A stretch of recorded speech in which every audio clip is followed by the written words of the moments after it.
ہمارے کراچی میں شاید بہت سارے پاکستان کے علاقوں والوں کو نہ سمجھ آئے کہ آپ کا پورا محلہ ایک طرف اور ہماری کراچی کی ایک عمارت ایک طرف، ٹھیک ہے نا، اس میں اتنے لوگ رہتے ہیں اور اتنے جانور ہوتے ہیں، ٹھیک ہے نا، پورے محلے میں شاید اتنے جانور گاؤں گوٹھوں میں یا شہروں میں، عام شہروں میں نہ ہوں، جو ایک عمارت میں 300 فلیٹ ہیں، 250 فلیٹ ہیں، تو مطلب ایک کمال ہے نا۔ تو میں یہ سوچ رہا تھا جو مفتی صاحب فرما رہے تھے کہ گوشت بانٹنا چاہیے، بٹ تو ہمارے یہاں بھی رہا تھا، مگر کیا ایک عمارت پر جہاں 20 اور بعض اوقات سینکڑوں جانور کٹ رہے ہیں وہ تمام لوگ آگے گوشت لینے والے؟ تو ایسا فیل ہوتا ہے، یہ بھی امیر اہل سنت کے ایک مدنی مذاکرے میں سیکھنے کو ملا کہ اس میں ہوتا یہ ہے کہ چند لوگ ہوتے ہیں جو ایک علاقے سے نکلتے ہیں، پھر دوسرے علاقے میں گوشت لینے چلے جاتے ہیں، پھر تیسرے میں لینے چلے جاتے ہیں، اور وہ شاید اپنے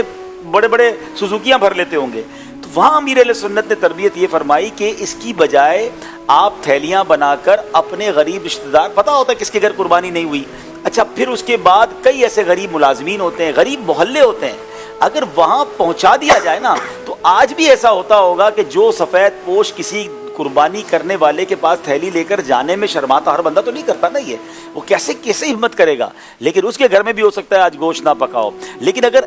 ابھی بھی اگر آپ کے پاس گوشت ہے تو آپ ایسا پلان کریں کہ گاڑی ہے، اسکوٹر ہے یا رکشہ کروائیں، ایسے کسی علاقے میں چلے جائیں اور جا کر پھر وہاں گھر گھر میں دے دیں ایک ایک تھیلی، وہ مانگنے نہیں نکلیں گے باہر۔ شاید آپ کے گھر پر گوشت لینے والے وہی پہنچتے ہوں گے جو آس پاس پتہ نہیں کتنا سارا، اس کا ایک بچہ ایک جگہ کھڑا ہوگا، اس کا ایک بھائی ایک جگہ کھڑا ہوگا، اور رات کو شاید پتہ نہیں وہ گوشت بکتا بھی نہ ہو، پتہ نہیں کیا کیا ہوتا ہوگا۔ تو یہ بھی ایک مافیا، جس طرح ہم رمضانوں میں دیکھتے ہیں کہ راشن کے بعض لوگ پکڑے بھی گئے کہ ایک ایک بندے سے 50 راشن نکلے اور وہ جا کر راشن والے کو بیچ بھی رہے ہوتے ہیں۔ تو یہ مضبوط لوگ ہوتے ہیں یا بعض اوقات پلانڈ ہوتے ہیں، تو مہربانی کریں کہ آپ گوشت اگر آپ کے پاس اب ہے اور آپ بانٹنا چاہتے ہیں تو خود سے تھوڑا جا کر سفید پوش لوگوں تک پہنچائیں، تو پھر اس کی برکتیں ملیں گی، اور یہ امیر اہل سنت سے سیکھنے کو ملتا ہے۔ برسوں پہلے استاد صاحب امیر اہل سنت نے ایک بات کہی تھی اور اب ہر سال ہم اس کو ریپیٹ بھی کرتے ہیں، لیکن کمال امیجنیشن ہے۔ انہوں نے کہا کہ آپ کے گھر پر بہت سارے جانور ہیں جن کو اللہ نے نوازا ہے، اور کرتے بھی یہ لوگ ہسارا نہیں رکھتے، اب آدھے بانٹتے، لیکن لوگ آتے ہیں تھیلی لے کر آتے ہیں، بیچارے لے جاتے ہیں، صبح عید والے دن آ رہے ہیں۔ تو آپ نے فرمایا کہ یار کیا ایسا نہیں ہو سکتا کہ اگر 4 جانور تمہارے گھر ہیں، 2 کسی کو دے دو، کسی ملازم کو دے دو، کسی غریب رشتہ دار کو دے دو، کہ آپ یہ جانور اپنے گھر پہ قربان کریں۔ پھر ایک اسٹیپ آگے بڑھ کے فرمایا کہ جانور بھی کیوں دینا ہے، ان کو پیسے دے دو کہ وہ بکرا بھی خود خریدے جا کر، اور ان کو بتا دے کہ بھئی ہمارے فلاں رشتہ دار کے نام کی قربانی آپ اب اس نام سے کر دیجئے گا، اور چارے کے پیسے بھی دو، کسائی کے پیسے بھی دو۔ مفتی صاحب جب سے یہ بتانا شروع کیا اور کئی لوگ اب یہ کرنے لگے ہیں، تو میں جانتا ہوں کہ اسلامی بھائی کو وہ 20 بکرے اس طرح بانٹتے ہیں ملازمین میں، رشتہ داروں میں، مگر ان کو آ کے جو فیڈ بیک ملتا ہے نا، وہ کہتے ہیں 10 دن ہمارے گھر میں عید رہی ہے،